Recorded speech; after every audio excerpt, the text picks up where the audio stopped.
आज भगवान श्री कृष्ण की कृपा थी मैं गीता रो 16वां अध्याय हिंदी में कहूँ। पर आप सभी थी मारी विनती है, जो भी होबड़ी बनती विनती है कि जो छोटी किताब है गीता री आपने पाड़े तो जरूर लेन बेचो। अगर गीता री किताब नहीं है, आप कोई काम काज कर रहा तो उन्हें लगावे तो हुणजो जरूर, क्योंकि आ भगवान री दिव्य वाणी है। ठीक है, और दिव्य वाणी री जो फल है हूँ होबड़ वारो वो પછી आप वर्णन नहीं करे एकदा। तो मारी इच्छा है कि मैं आपने गीता रो 16 अध्याय कहेवार पहला एक अनुक्रमणिका कहूँ रही, પછી मैं गीता रो 16 अध्याय चालू करूँ। तो गीता रो 16 अध्याय री अनुक्रमणिका कहूँ है 1 થી लेन 5 श्लोक है, वे फल सहित देवी और आसुरी संपदा का कथन है। 5 થી लेन 20 श्लोक आसुरी संपदा वालों के लक्षण और उनकी अधोगति का कथन है। और 21 થી लेन 24 श्लोक है शास्त्र विपरीत आचरणों को त्यागने और शास्त्र अनुकूल आचरणों के लिए प्रेरणा। तो ये कहवार मतलब ये कि गीता रा 16वां अध्याय में 24 श्लोक है, और 1 થી लेन 5 में काउ कियो है, 7 થી लेन 20 में काउ कियो है, 21 થી लेन 24 में काउ कियो है, वो हजमा वास्ते दीधो। हमें मैं गीता रो 16वां अध्याय चालू करूँ हिंदी रे में। तो बोलो श्री कृष्णचंद्र भगवान की जय हो। ओम श्री परमात्मे नमः। अतः 16वां अध्याय श्री भगवान उवास। भगवान बोले, श्री भगवान बोले, भय का सर्वथा अभाव, अंतकरण की पूर्ण निर्मलता, तत्व ज्ञान के लिए ध्यान योग में निरंतर दृढ़ स्थिति और सात्विकी दान, इंद्रियों का दमन, भगवान देवता और गुरुजनों की पूजा तथा अग्निहोत्र आदि उत्तम कर्मों का आचरण एवं वेद शास्त्रों का पठन पाठन तथा भगवान के नाम और गुणों का कीर्तन, स्वधर्म पालन के लिए कष्ट सहन और शरीर तथा इंद्रियों के सहित अंतकरण की सरलता। पहलो श्लोक 16वां अध्याय रो। हमें मैं बीजो श्लोक को, मन वाणी और शरीर से किसी प्रकार भी किसी को कष्ट न देना, यथार्थ और प्रिय भाषण, अपना उपकार करने वाले पर भी क्रोध न करना, कर्मों में कर्तापन के अभिमान का त्याग, अंतकरण की उपरति अर्थात चित्त की संसलता का अभाव, किसी की भी निंदादि न करना, सब भूत प्राणियों में हेतु रहित दया, इंद्रियों के विषयों के साथ संयोग होने पर भी उनमें आसक्ति न होना, कोमलता, लोक और शास्त्र से विरुद्ध आचरण में लज्जा और व्यर्थ चेष्टाओं का अभाव। और गीता रो बीजो श्लोक तो हम तीसरो श्लोक को, गीता रो तीसरो श्लोक 16वां अध्याय रो।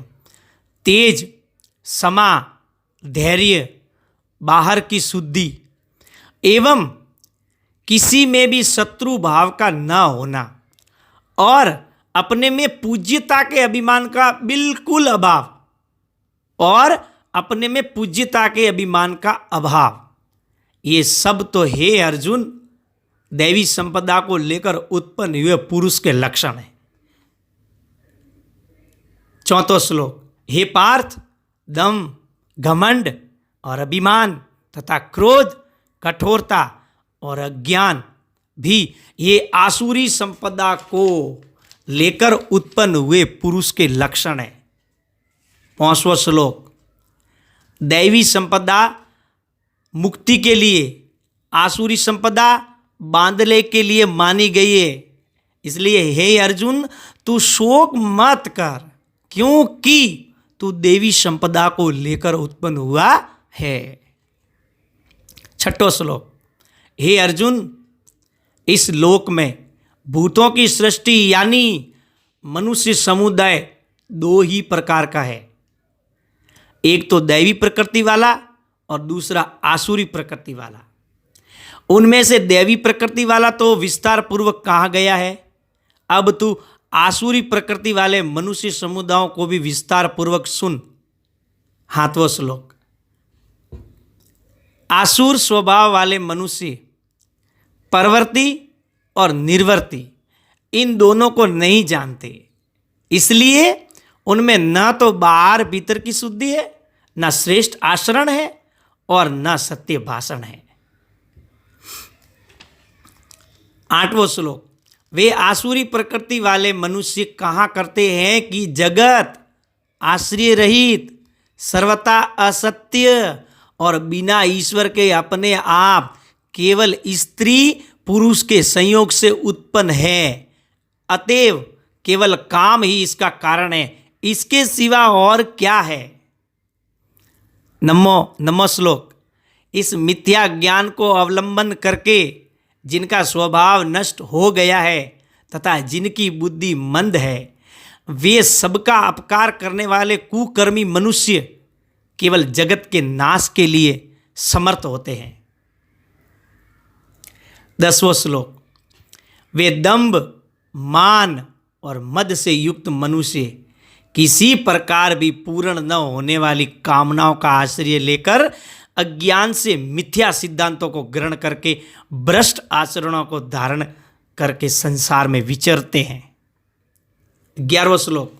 तथा वे मनुष्य मृत्यु पर्यंत रहने वाली असंख्य चिंताओं का आश्रय लेने वाले, विषय भोगों को भोगने में तत्पर रहने वाले और इतना ही सुख है इस प्रकार मानने वाले होते हैं। 12वां श्लोक। वे आशा की सैकड़ों फांसियों में बंधे हुए मनुष्य काम क्रोध के प्रायण होकर विषय भोगों के लिए अन्यायपूर्वक धन आदि पदार्थों का संग्रह करने की चेष्टा करते हैं। 13वां श्लोक। वे सोचा करते हैं कि मैंने आज ये प्राप्त कर लिया है और इस मनोरथ को प्राप्त कर लूंगा, मेरे पास ये इतना धन है और भी ये हो जाएगा। 14वां श्लोक। वह शत्रु मेरे द्वारा मारा गया है और उन दूसरे शत्रुओं को भी मैं मार डालूंगा। मैं ईश्वर हूं, ऐश्वर्य को भोगने वाला हूं, मैं सब सिद्धि से युक्त हूं और बलवान तथा सुखी हूं। 15वां श्लोक। मैं बड़ा धनी हूं, बड़े कुटुंब वाला हूं, मेरे समान दूसरा कौन है। मैं यज्ञ करूंगा, दान करूंगा, आमोद प्रमोद करूंगा। इस प्रकार अज्ञान से मोहित रहने वाला तथा अनेक प्रकार से भ्रमित चित्त वाला, मोह रूप जाल से समावृत और विषय भोगों से अत्यंत आसक्त आसुर लोग महान अपवित्र नरक में गिरते। 15वां और 16वां श्लोक भेड़ो तो मैं 17वां श्लोक को। वे अपने आप को ही श्रेष्ठ मानने वाले घमंडी पुरुष धन और मान के मद से युक्त होकर केवल नाम मात्र के यज्ञों द्वारा पाखंड से शास्त्र विहित रहित यजन करते हैं।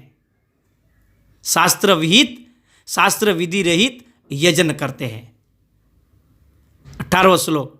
वे अहंकार, बल, घमंड, कामना और क्रोध आदि के प्रायण और दूसरों की निंदा करने वाले पुरुष अपने और दूसरों के शरीर में स्थित मुझ अंतर्यामी को द्वेष करने वाले हैं। मुझ अंतर्यामी को द्वेष करने वाले होते हैं। 19वां श्लोक।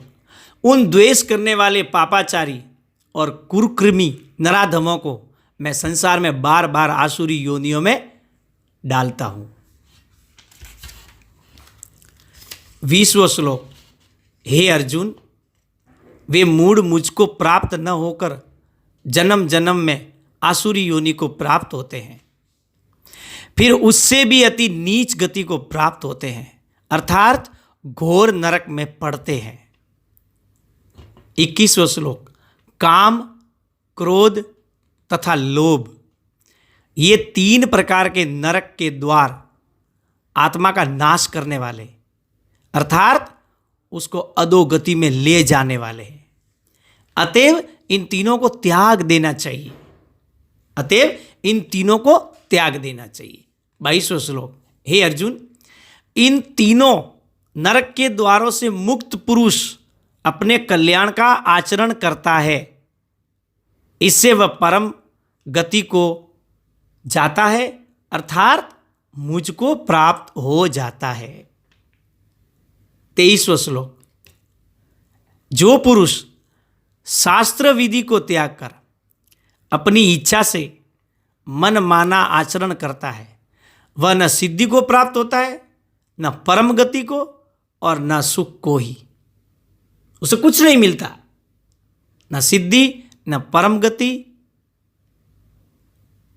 न सुख। 24वां श्लोक, इससे तेरे लिए इस कर्तव्य और अकर्तव्य की व्यवस्था में शास्त्र ही प्रमाण है। इससे तेरे लिए इस कर्तव्य और अकर्तव्य व्यवस्था में शास्त्र ही प्रमाण है, ऐसा जानकर तो शास्त्र विधि से नियत कर्म ही करने योग्य है। गीतारा 17वां अध्याय में 16वां अध्याय में 24 श्लोक और 16वां अध्याय पूरो हुओ। ओम तत्सदिति श्रीमद् भगवद गीता सुपनिषद ब्रह्म विद्या योग शास्त्रे श्री कृष्ण अर्जुन संवादे देवसुर संपत्ति विभाग योगो नाम 16 अध्याय संपूर्णम। जरे भी गीतारो पाठ करो या होबड़ो, जरे भी आप आपरो नियम कर्म करो, जरे गीतारो पाठ जरूर लगावजो। आपने भगवान राण दिव्य वाणी थी आपरे सब प्रकार थी फायदो वही। मोनी कहतो आ भगवान री वाणी भगवान कह रही है। बोलो श्री कृष्णचंद्र भगवान की जय हो। राधे के श्याम की जय हो।